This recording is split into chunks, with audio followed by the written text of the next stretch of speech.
ಮಣಿಯಣ್ಣನವರೇ magic ಮಾಡಿಬಿಟ್ರಲ್ರಿ Vijay.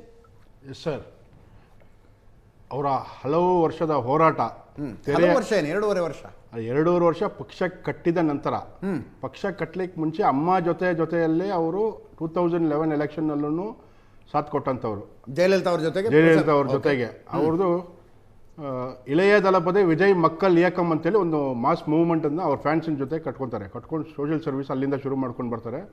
ಅಮ್ಮಗೆ ಆ ಟೈಮಲ್ಲಿ ಸಪೋರ್ಟ್ ಮಾಡ್ತಾರೆ. ಹೋಗ್ಬಿಟ್ಟು ಅವ್ರ ತಂದೆಯವರು ಹೋಗ್ಬಿಟ್ಟು ಜಯಲಲಿತಾ ಅವ್ರಿಗೆ ನಾವು ನಿಮ್ಮ ಜೊತೆಗೆ ಸಹಕಾರ ಕೊಡ್ತೀವಿ, ಚೇಂಜ್ ಬರಬೇಕು, ಮಾಟ್ರಮ್ ಮರಣು ರಾಜ್ಯದಲ್ಲಿ ಒಂದು ಮಾತ್ರ ಬರಬೇಕು, ಅದರಿಂದ ನಿಮ್ಮಿಂದಾನೇ ಸಾಧ್ಯತೆ ಅಂತ ಅಂದ್ಬಿಟ್ಟು ಅವಾಗ 2010-11 ವೆಯ್ಟ್ ಮಾಡಿ ಒಳಗಡೆನೇ ವರ್ಕ್ ಮಾಡ್ತಾರೆ ಫುಲ್ ಅವ್ರ ಫ್ಯಾನ್ಸ್ ಎಲ್ಲ. ಆವಾಗ ಜಯಲಲಿತಾ ಅವರು ಅಭೂತಪೂರ್ವವಾದಂಥ ಒಂದು ವಿಕ್ಟ್ರಿ ಸಾಧನೆ ಮಾಡ್ತಾರೆ. ಓಕೆ.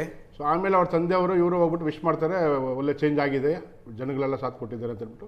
ಹಂಗಾಗಿ ಮತ್ತು ತದಾದ ನಂತರ ಅವರು ಪಾರ್ಟಿಗೆ ಪಕ್ಷಕ್ಕೆ ಸೇರ್ಬೋದು ಅನ್ನೋ ವಾತಾವರಣ ಕಂಡು ಬರ್ತದೆ ಒಳಗಡೆನೆ ಇನ್ನರ್ ಸರ್ಕಲಲ್ಲಿ. ಓಕೆ. ಆಗ ಒಳಗಡೆ ADMK ಒಳಗಡೆ ಇದ್ದಂಥ ಗೊಂದಲಗಳು, ಮತ್ತು ಅವರು ಜಯಲಲಿತಾ ಅವರ ಹೆಲ್ತ್ ಇಶ್ಯೂಸು, ಮತ್ತು ಒಳಗಡೆ ಇದ್ದಂಥ ಬೇರೆ ಒಂದು 3-4 ಲೀಡರ್ಶಿಪ್ಪು ಸಪ್ರೇಟಾಗಿ, ಮತ್ತು ಅವರೇ ಎಲ್ಲರೂ ಸೇಮ್ ಕ್ಯಾಂಡಿಡೇಟ್ಗಳಾಗಬೇಕು ಅಂತೇಳಿ.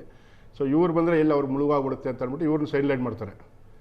ಅಲ್ಲಿ ಒಳಗಡೆನೆ ಮೇನ್ ಸ್ಟ್ರೀಮಿಗೆ ಬರೋಕ್ಕೆ ಮುಂಚೆನೇ ಸೈಡ್ಲೈನ್ ಮಾಡ್ತಾರೆ. ಸೈಡ್ಲೈನ್ ಮಾಡಾದ ನಂತರ ಇವರು ಅದನ್ನೇ ಅವರು ಏಕಮ್ ಇತ್ತಲ್ಲ, ಮಕ್ಕಳ ಏಕಮ್ ಅಂತೇಳಿ, ಇಳೆಯ ದಳಪತಿ ಮಕ್ಕಳ ಏಕಮ್ ಅಂತೇಳಿ ಇಟ್ಕೊಂಡು ಅದನ್ನ ಹಂಗೆ ಮೂವ್ ಮಾಡಿಕೊಂಡು ಆಗಲೂ ಒಳಗಡೆನೇ ಕ್ಲಬ್ ಹೆಸರಿನಲ್ಲಿ ರಾಜಕೀಯ ಬೂತ್ ಲೆವೆಲ್ಗೆ, ಆ ಎಲೆಕ್ಷನಲ್ಲೇ ಬೂತ್ ಲೆವೆಲ್ಗೆ ಅವ್ರವ್ರ ಫ್ಯಾನ್ಸು ಎಲ್ಲ ಕಡೆ ಇದ್ರು. ಪ್ಲಸ್ ಆಗಲೂ ಅವರು ಫ್ಯಾನ್ಸು ಎಲ್ಲ ಪಕ್ಷದಲ್ಲೂ ಇದ್ರು. ಈಗಲೂ ಅವ್ರು ಪಾರ್ಟಿ ಓಪನ್ ಮಾಡೋಕ್ಕೆ ಮುಂಚೆ ಎಲ್ಲ ಪಾರ್ಟಿಯಲ್ಲೂ ಅವ್ರ ಫ್ಯಾನ್ಸ್ ಇದ್ದರು.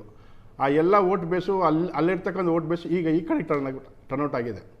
ಪ್ಲಸ್ಸು ಈಗೇನು ಅವರು ಒಂದು ಪಕ್ಷದ ಒಂದು ವರ್ಚಸ್ಸು ಯಾವುದೇ ರಾಜಕಾರಣಿ ಆಫ್ಟರ್ MGR ಜಯಲಲಿತಾ ಆದಮೇಲೆ ತಮಿಳ್ನಾಡಲ್ಲಿ ಮತ್ತೆ ಬರೋದೇ ಇಲ್ಲ, ಯಾವ ಫಿಲ್ಮ್ ಆ್ಯಕ್ಟ್ರೂ ರಾಜಕಾರಣಿ ಆಗೋದಕ್ಕೆ ಚಾನ್ಸ್ ಇಲ್ಲ, CM ಸೀಟಲ್ಲಿ ಕೂತ್ಕೊಳ್ಳೋಕ್ಕೆ ಚಾನ್ಸೇ ಇಲ್ಲ ಅಂತ ಅಂದ್ಬಿಟ್ಟು ಏನು ತಮಿಳ್ನಾಡಲ್ಲಿ ಈ ಒಂದು 10 ವರ್ಷದ ಕಾಲ ಬರ್ತಾಯಿತ್ತು ಎಲ್ಲ ದೊಡ್ಡ ಸ್ಟೇಟ್ಮೆಂಟ್ಗಳು ಅದನ್ನು ಈಗ ಇವರು ಚೇಂಜ್ ಮಾಡಿದ್ದಾರೆ. ಇದು ಇಡೀ ವಿಶ್ವದಲ್ಲಿರ್ತಕ್ಕಂಥ ತಮಿಳ್ನಾಡಿನ ಮಕ್ಕಳಿಗೆ ಒಂದು ಹೊಸ ಸುದ್ದಿ, ಹೊಸ ಹಿಸ್ಟ್ರಿ ಶುರುವಾಗಿದೆ. ಪ್ಲಸ್ಸು ಇಷ್ಟು ವರ್ಷಗಳ ಕಾಲ ತಮಿಳ್ನಾಡಲ್ಲಿ ತಮಿಳರ ನಾಯಕತ್ವ ಇಲ್ದಿರ್ತಕ್ಕಂಥ ಪಕ್ಷಗಳಿದ್ವು, ರಾಜ್ಯಭಾರ ಮಾಡ್ತಾ ಇದ್ವು. DMK ಅವ್ರ ತಮಿಳರ ನಾಯಕತ್ವ ಅಲ್ಲ ಅದು. Yes, they are Telugu based language based ಅಂದರೆ ಮದರ್ ಟಂಗ್ ಕನ್ನಡ ಮತ್ತು it's a language, Telugu language. But Tamil he was known as Tamil leader. Okay. Language ಇತರ ಇತ್ತು. ಸೊ ಅದರಿಂದಾಗಿಯೇ ಈ ವಿಚಾರಗಳ ತಮಿಳರ ನಾಯಕತ್ವದ ಕೊರತೆಯಿಂದಾಗಿಯೇ ಶ್ರೀಲಂಕಾದಲ್ಲೂ ವಾರಲ್ಲಿ ಸೋಲು ಉಂಟಾಯಿತು. ಆಗ ಏನು ಆ ವಾರಲ್ಲಿ ಸೋಲು ಉಂಟಾದ ಮೇಲೆ ಜಯಲಲಿತಾ ಅವರು ಆ ಟೈಮಲ್ಲಿ ವಿಜಯ್ ಅವರು ಸಾಥ್ ಕೊಟ್ಟ ಮೇಲೆ ಇವರು ಅಧಿಕಾರಕ್ಕೆ ಬಂದ್ರಲ್ಲ ಜಯಲಲಿತಾ ಅವರು, ಆವಾಗ ತಮಿಳ್ನಾಡು ಪಾರ್ಲಿಮೆಂಟಲ್ಲಿ ಒಂದು ಬಿಲ್ ಪಾಸ್ ಮಾಡ್ತಾರೆ ಅಗೇನ್ಸ್ಟ್ ಶ್ರೀಲಂಕನ್ ಗೌರ್ಮೆಂಟು.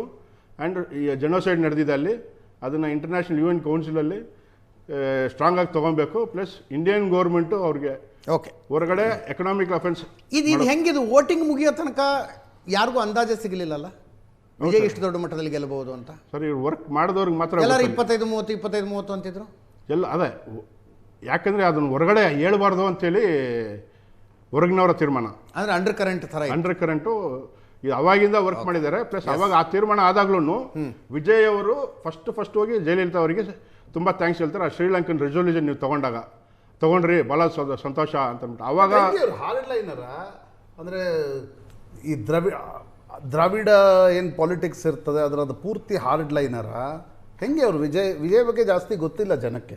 ಫಿಲ್ಮ್ಗಳ ಬಗ್ಗೆ ಗೊತ್ತಿವೆ, ಪೊಲಿಟಿಕಲ್ ಏನು ಅನ್ನೋದು ಗೊತ್ತಿಲ್ಲ. ಅವ್ರು ಈಗೇನು ಈ ವಿಸಿಲ್ ಅಂತಿದೆ ಅವ್ರು ಸಿಂಬಲ್ ಇಟ್ಕೊಂಡಿದ್ದಾರೆ. ಆಲ್ರೆಡಿ ಬಿಗಿಲ್ ಅಂತೇಳಿ ಒಂದು ಚಿತ್ರಾನ್ನ ಬಿಡುಗಡೆ ರಿಲೀಸ್ ಮಾಡಿದ್ರು, ಅದು ಒಳ್ಳೆ ಸೂಪರ್ ಹಿಟ್ ಆಯಿತು.